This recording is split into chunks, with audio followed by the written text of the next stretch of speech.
If you've got something that you really need to do right now, but you're feeling uninspired or confused or feeling stuck, it's good to know that that's not because you're incapable. It's probably because different parts of you want different things. One part wants comfort, and one part wants safety. One part wants to grow. One part maybe wants to avoid conflict.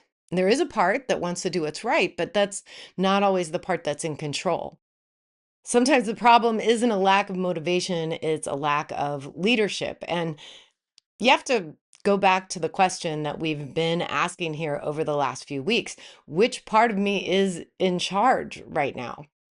Because inspired action doesn't always come from the loudest part of you. It usually comes from the part of you that knows how to face the challenge and make things happen. And that might be different parts of you at different times. It's different energies and instincts and roles and strengths that show up when you need them. And they're all in there together, interacting and crossing over, and sometimes even mixed with parts of you that aren't taking you where you want to go. Which part of you is taking the lead? Which part are you listening to? Because there is a part of you in there that knows what's best and knows what you need. There is a part that protects you. There are parts that dream and play, and a part that commits, and one that tells the truth and believes in what matters, and a part that remembers who you really are. And there is always a part of you that knows what the right thing is and what needs to be done, even when it's uncomfortable. There's a part of you that understands long-term consequences and wants to live in a way that you respect today and tomorrow. And those are parts to call forward. If you're paying attention, you'll know which part needs to take the lead. And you don't have to force this. Honestly, you can't force this. We've already talked about movement leading to momentum. You might have to force yourself to get up and do something that absolutely must be done. We talked about that last time. But when it comes to inspired action, this really is one of those times when you need to feel your way and figure out which part of you has been making the decisions. If the answer comes from a place of fear or avoidance or people pleasing or duty or overwhelm, you don't want to shame it, just recognize it and ask a more useful question. Ask which part of me should be taking the lead on this, which part of me would handle this well, and then listen for long enough to hear what that part of you has to say. Let that part decide the next step. And again, if this whole idea of listening to different parts of you feels foreign, go back and revisit the playlist. There is a part of you that does speak with certainty and integrity, and that's the part of you that you're looking for. And this is where your personal code matters. Your personal code says, this is who I am. Even when doing something feels difficult, and even when it costs you something. And even though we're talking about taking action, this can be a good time to do some writing. If you've never really sat down to think about your personal code, you can start right now with some concrete questions. Ask yourself, what kind of behavior do I respect in other people? What actions leave me with self-respect afterward? What do I want my choices to say about the kind of person that I am? Ask yourself, where do I draw the line? Where are my boundaries? Where do I refuse to compromise? What kind of person do I want to be, even when it's inconvenient? And write down the principles that feel non-negotiable to you.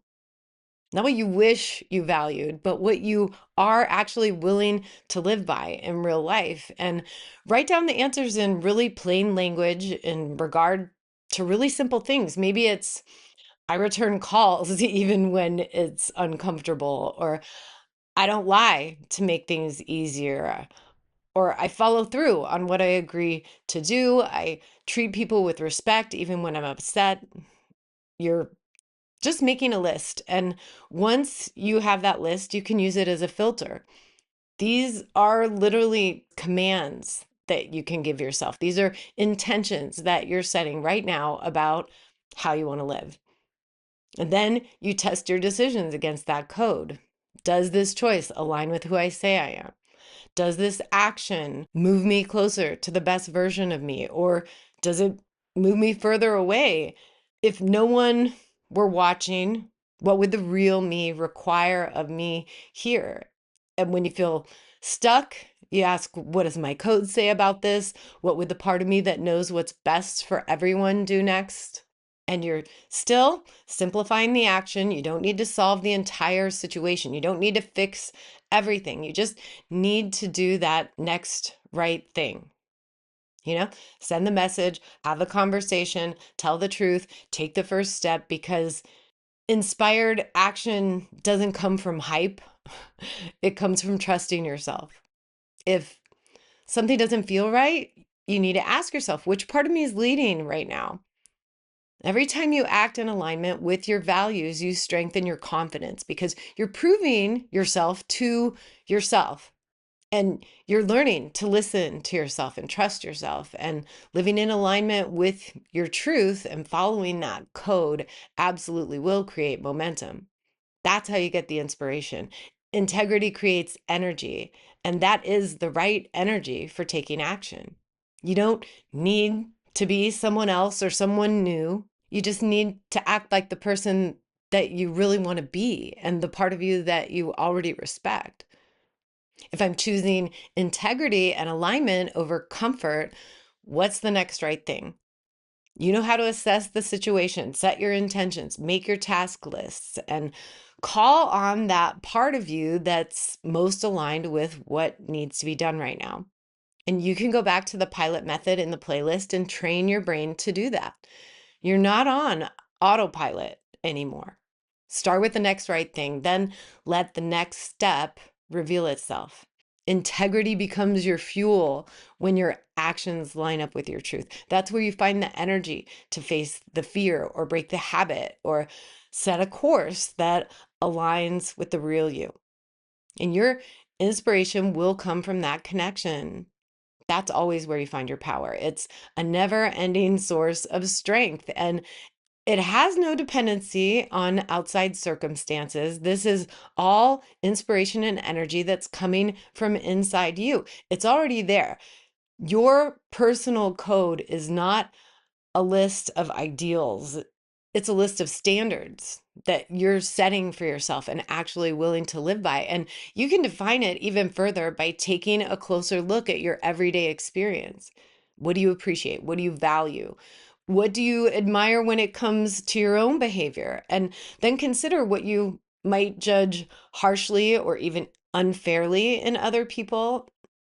Very often, what we judge most harshly in others is pointing to something that we either judge or ignore or excuse in ourselves.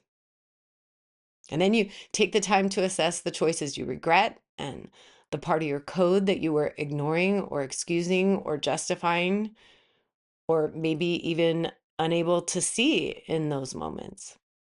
And once you've done some writing and thinking, write out your code, keeping it simple. Turn all those observations and answers into concrete rules that you set for yourself.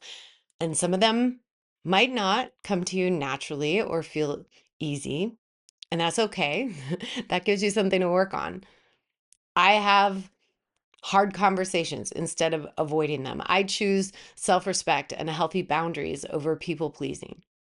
I choose integrity over impulse and long term progress over momentary comfort, peace over controversy, love over hate, acceptance over judgment. I choose any amount of joy to be found in this moment over stirring past pain. Those are all just examples, but they're all really good ones. And then when you're done and you feel stuck, and you have to ask yourself, what do I do now? You've got a place to go for answers and a source of inspiration that lasts because your choices are clearly reflecting who you say you are. The conflict disappears because you're not fighting with yourself anymore. And that really is where you find the magic. That's where it happens. And you don't have to force yourself to do the next right thing anymore. And we're going to talk about all of this over and over again in different ways. And next time, I'm going to introduce you to some of the tools that I've created for this practice. And you don't have to buy any of them, but I do want you to be familiar with them because we are going to start using them here. And this is the way to find inspiration and make something happen. Study yourself, tell yourself the truth, keep coming back. It's all just practice.